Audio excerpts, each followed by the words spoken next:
maarka degmada Garadeg Mudane Faarax Aadan Ciise oo saaka xafiiskiisa ku qabtay shir jaraa'id ayaa kaga warbixiyay xaaladda guud ay ku sugan yihiin deegaanada hoostaga degmada Garadeg sidoo kalena maarka ayaa baaqayla dhaana ka diray xaalad biyo la'aaneed oo soo food saartay deegaanada hoostaga degmada Garadeg deegaanka degmada Garadeg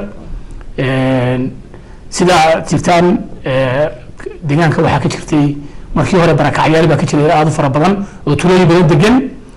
dadku waxay u banaan dadkii ay xoolo ka dhamaadeen iyadoo sidaa tahay ayaa haddana waxaa deegaanka soo gaadhay dad badan oo iyaguna ka soo guuray bariga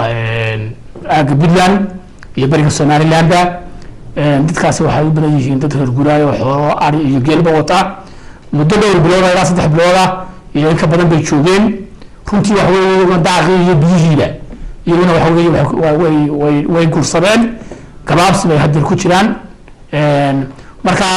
biyo la'aantu iyo cunto yaradu waxay wada haysaa dadkii soo guuray iyo dadkii hore u deganaa gaar ahaan dadkii ku jira kaamka iyo dadkii xoolaha miyiga joogay intaba runtii way haystaa waxaan u baahanahay in la helo biyo dhaamis ayaan u baahanahay marka baaqa waxaan u direynaa xukuumadda ayaan u direynaa jamhuuriyadda Somaliland ayaan u direynaa baaqa sidoo kale waxaan u direynaa hay'adaha magaranaysa caalamiga iyo kuwa maxalliga ah iyo cid kasta oo magaranaysa muxsina oo ay bixin karta waxa jirta baahi dhammaan deegaanka tuulooyinkiisa miyigiisa iyo magaalooyinkiisa ka jirta waxaan mar labaad codsanaynaa in baaqa sidoo degdega lagu soo jawaabo anagoo baaqa ugu weyn u direynaa ilaahay ka codsanaynaa in ilaahay naxariistiisa noo soo dedejiyo oo dadka u shubay anagoo ilaahay ka baryaynaa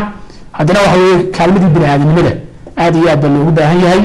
maarka degmada Garadeg ayaa toddobaadadii ugu dambeeyay kormeer uu ku kulgarayo xaaladda dad iyo duuyo ee deegaanada hoostaga degmada Garadeg ku gaala bixinay deegaano badan oo ka tirsan degmada Garadeg waa Madar Seere warbaahinta qaranka Jamhuuriyadda Soomaaliya Garadeg